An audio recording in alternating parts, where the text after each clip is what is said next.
la parole de la Zazie de Raymond Queneau, que vous connaissez, qui dit « Tu causes, c'est tout ce que tu sais faire ». Parce qu'en disant cela, évidemment, Zazie oppose l'action à la parole. Et non sans raison. D'ailleurs, nous savons qu'il y a des situations d'urgence où il ne faut surtout pas s'éterniser en lamentation, en discours de lamentation. Il faut agir, bien entendu. Donc, cette opposition n'est pas sans fondement en général.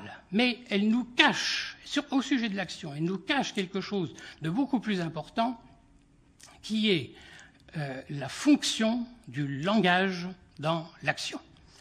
Et pour illustrer cette fonction du langage, je rappellerai un exemple que tout le monde connaît. Ça, c'est l'exemple de M. Jourdain qui dit « Nicole, apportez-moi mes pantoufles ».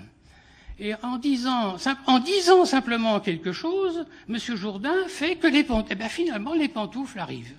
Donc nous avons un cas patent où dire quelque chose, c'est une façon de faire quelque chose, ou de faire que quelque chose soit fait.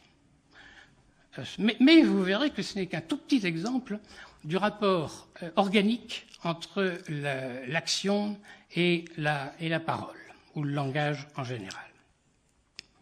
Mais pour déterminer le statut exact de ce rapport, il faut resituer aussi notre question de l'action dans un rapport plus général, évidemment, où le protagoniste de l'action, le comparse de l'action, c'est évidemment la pensée. Et qu'est-ce qui fait la différence essentielle entre la pensée et l'action ?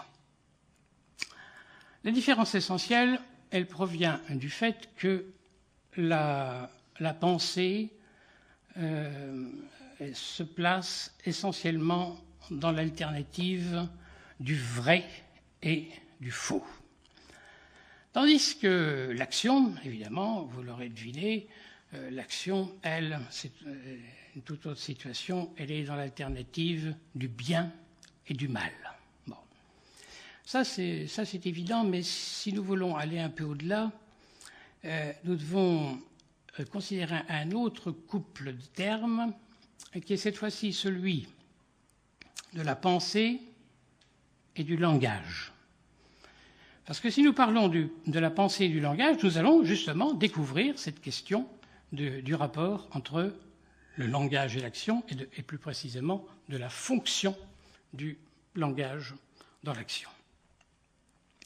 Et sur cette fonction, nous allons déboucher sur deux notions qui sont très souvent les oubliées de la philosophie de l'action, c'est-à-dire la question de la connaissance pratique, d'une part, parce que quand je parle de connaissance, c'est de la pensée, cette fois-ci, de la connaissance pratique, et plus précisément encore, du raisonnement pratique. Et à partir de là, nous allons trouver les trois grands points que j'aborderai, c'est-à-dire les profondeurs de l'action dans un premier point, les profondeurs de l'action, l'espace-temps de l'action et le raisonnement pratique, justement.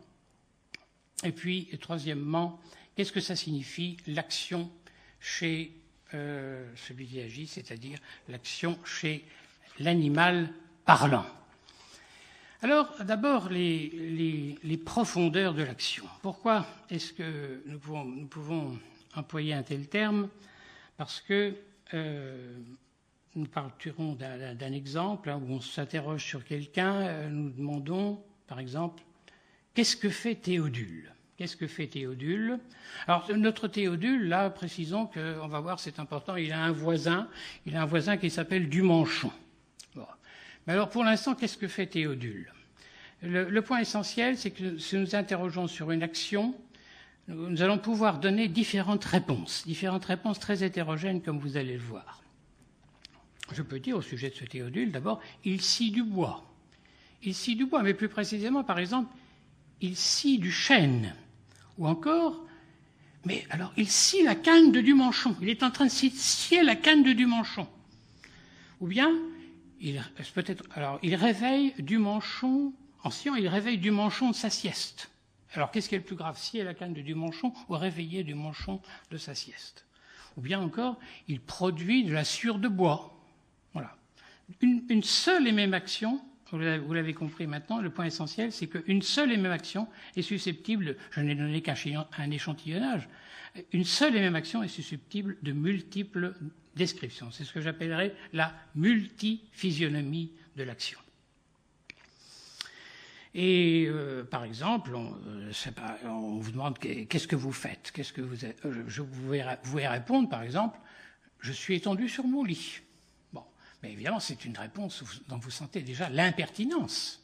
C'est pas vraiment une réponse à la question, mais vous pouvez répondre par exemple, je me repose. Alors là, vous êtes en train déjà de répondre, c'est toujours la même action, mais je me repose, ou encore je fais du yoga, etc.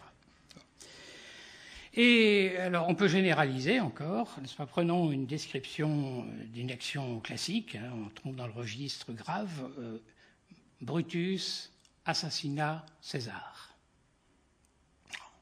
Le point essentiel, ça fait partie des profondeurs de l'action, c'est que, étant donné une description d'action, une narration comme celle-là, je peux ou bien la restreindre, ou bien au contraire l'étendre indéfiniment. Par exemple, si Brutus assassinat César, je peux en déduire Brutus est un assassin, César est mort, etc. Bon, ça c'est restreindre la description de l'action. Mais je peux dire aussi Brutus assassinat César avec un poignard. Brutus assassinat César aux Ides de Mars. Brutus assassinat César avec la complicité de Cassius et Métellus, etc. Voilà. Donc vous voyez que nous sommes dans la situation évoquée dans la comédie de Racine, n'est-ce pas, Les Plaideurs, où l'avocat dit « avant la naissance du monde », etc.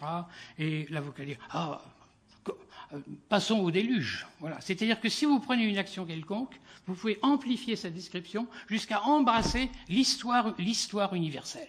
Voilà ce qui fait partie des profondeurs de l'action.